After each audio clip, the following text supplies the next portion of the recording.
Welcome back, everybody. It's Ben from the Ben and Bev channel. I'm excited to bring you guys a spoiler-free review for Black Panther: Wakanda Forever.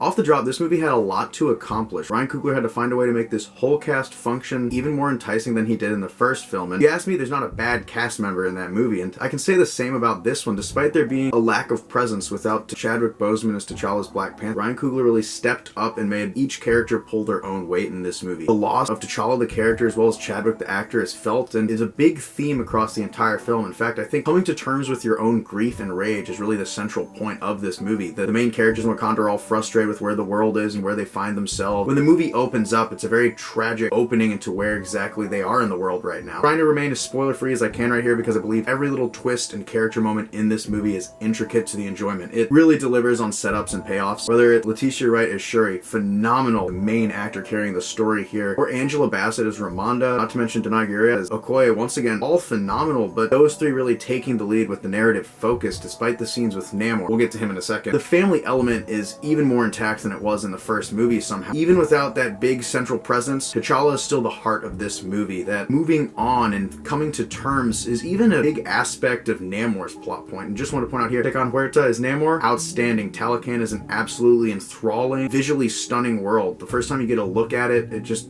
completely blew my mind. And when you pair it with the soundtrack work, I mean, that accompanying album they released before this, in my opinion, was leaps better than the first accompanying Black Panther album. It just truly took me to another world. I felt like I was in Wakanda, or I was in Talocan, listening to music created there. And the placement of the songs from that soundtrack, as well as the vocal layering from artists all across the soundtrack placed into the actual atmosphere of this movie, gave it a whole new breath. Burna Boy's Alone is a really impactful montage moment. Fireboy's song always brings tears, and Rihanna, I mean, the song sounds sad, and the moment they use in the movie is, oh, it's heart-wrenching. It makes you want to cry tears of joy and happiness. And that's a big thing with this movie, the emotional pull of all the characters as we go through this grieving world that's been through so much, not to mention the fact that the UN is now trying to get involved and take away the vibranium, which is causing Namor to have issues with them in the first place. Now, if we're looking at the newcomer list on the cast, definitely a lot of highlights. I mentioned before, Tenoch Huerta as Namor, absolutely outstanding villain. He is exactly how I expected him in the comics. The Mesoamerican roots work really well with his character, and I like the way that they're kind of broadening